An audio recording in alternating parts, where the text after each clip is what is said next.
Welcome back to Theresa.is.Dead. My name is Theresa and I'm very much alive. And if you're new here, welcome. I have an awful garbage mouth, and if you're not into that or weird shit in general, then this is probably not the place for you. Feel free to X out the video here. No harm, no foul, but I'll remember our time fondly.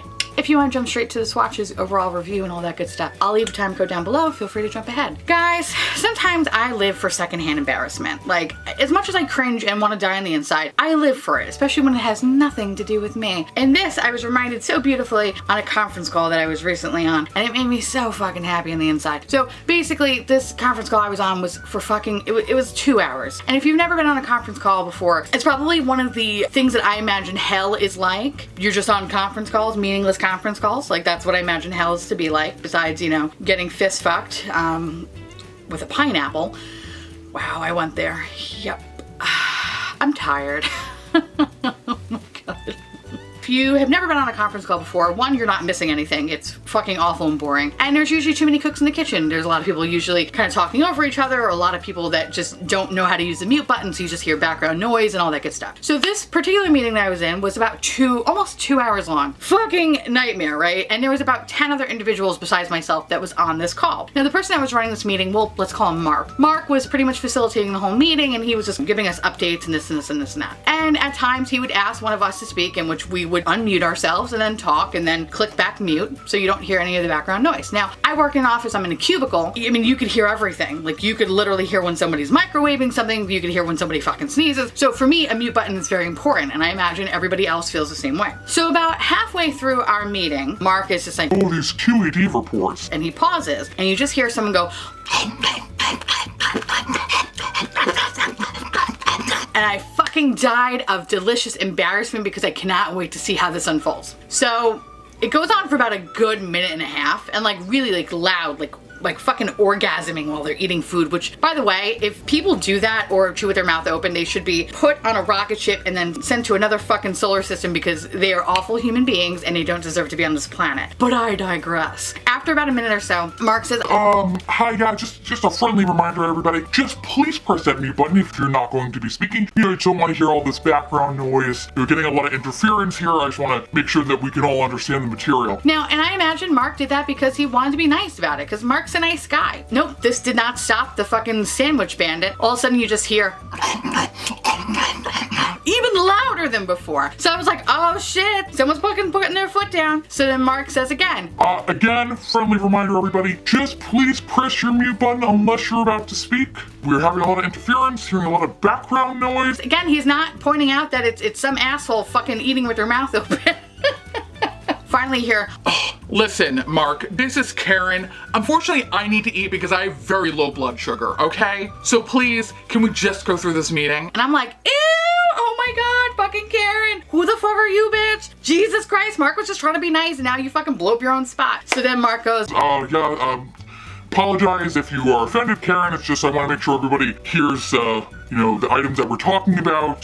Just we hear a lot of interference on your line. So about a minute later, you just hear, what an asshole.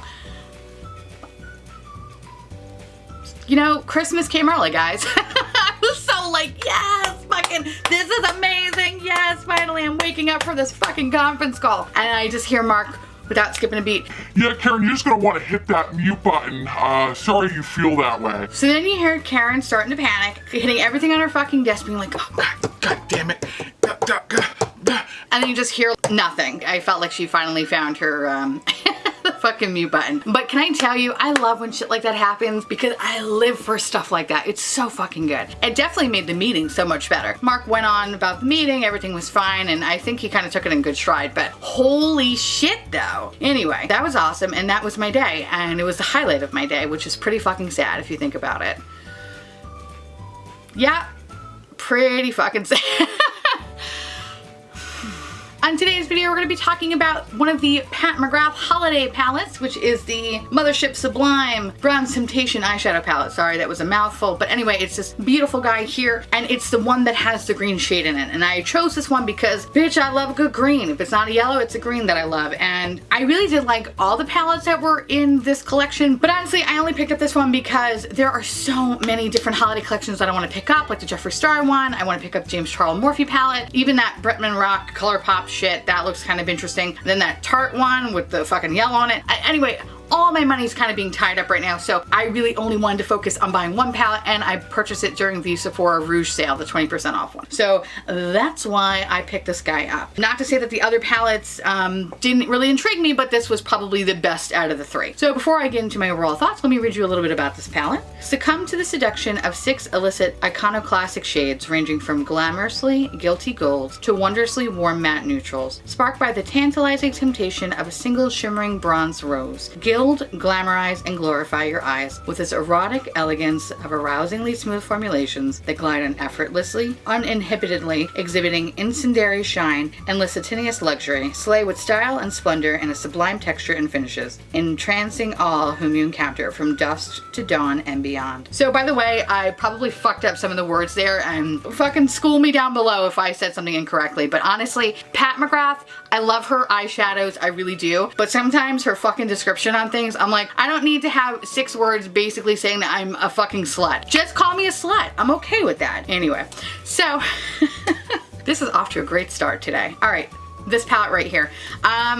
Let's kind of get into it. For $55, what do you get? You get 6 wonderful shades, an awesome mirror, and this beautiful fucking packaging. I love it. It's beautiful. It's definitely opulent. That's probably the best word to describe Pat Mcgrath, is pure fucking opulence. Everything about her brand is such luxury, bullshit, dripping bouginess, and it's amazing. Why? Because her quality is really good. This is an awesome palette. It really is. And I have to say, like, bitch does no wrong. Like, she really does a really good job. I understand why her formula costs so much. It totally makes sense. It fucking kills me though that it costs so much, because I want to be able to purchase all her palettes, but realistically, that's a lot of money. I had no issue using this palette. The mattes in this palette are fucking wonderful. They're buttery, they're smooth, there's a little to no fallout, and if there is fallout, it's very easy to clean, the mattes. There's no real kick up in the pan, not like Anastasia Beverly Hills quality or anything like that. There's a little bit, but nothing too crazy. Honestly, a little bit goes a long way, so you can kind of get away with just kind of just using a little bit and just like working it more into your crease or like deepening your outer V. I found that just dipping my brush in ever so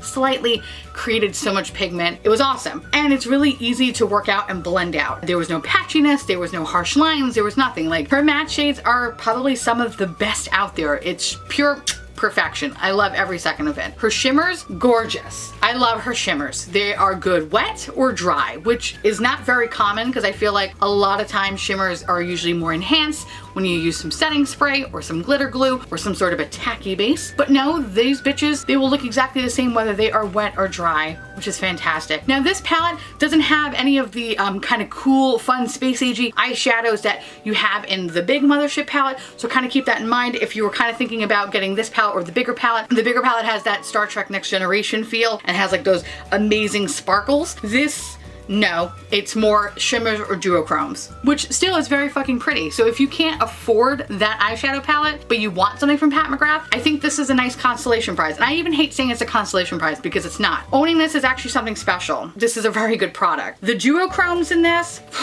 bitch, fantastic. The green one's not a duochrome. It's just a beautiful shimmer.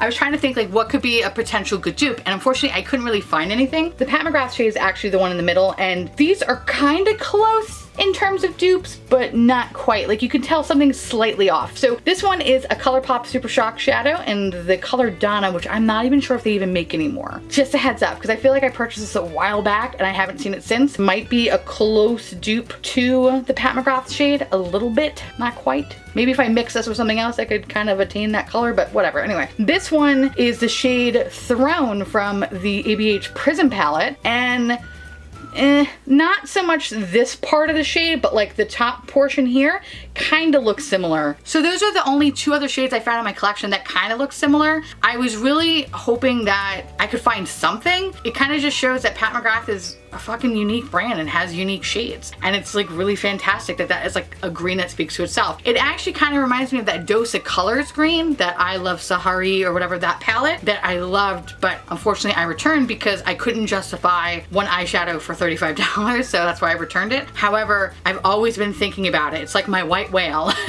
Like, I'm always thinking like, what if I just kept that palette and just used that green shade? But in reality, I didn't, because that to me is like a big waste of money. $35 for one eyeshadow, like that's crazy. The other shade that's beautiful in this collection, which I don't even know the name because the card escaped me, I think it was called Corruption, could be wrong, is this beautiful duochrome shade. Now, Right here, it looks like it's a beautiful fuchsia color. However, it kind of goes back and forth. Like if you look at it in a certain light, it looks like a beautiful brown orangey color, but then you kind of like shift up and then it looks like a beautiful fuchsia color. I don't know, it's so gorgeous. And that was another color that I was hoping to find a dupe for. I thought it was gonna look very similar to a lot of my Makeup Geek duochrome shades. Nope, look nothing like that. So again, Pat McGrath is really kind of coming at you with these really unique shades that you can't find in any other palettes. So I think this palette is gonna be very difficult to dupe, especially if you're looking at those two shades in particular. Sorry, my battery died, and if my distance is a little bit off, I didn't realize I was actually a little bit zoomed in. Whatever, I don't care. My battery keeps dying today, and it's just like, I guess it's just the universe telling me to shut the fuck up and go to bed. So that's what I'm gonna do. So on that note, I wanna say thank you so much for watching. I truly appreciate it as always. Feel free to like, comment, hit that subscribe button, it's free, and hit that bell icon for notification of all my future posts. Follow me on Instagram, Facebook, and Twitter. And I'll see you little pumpkins later.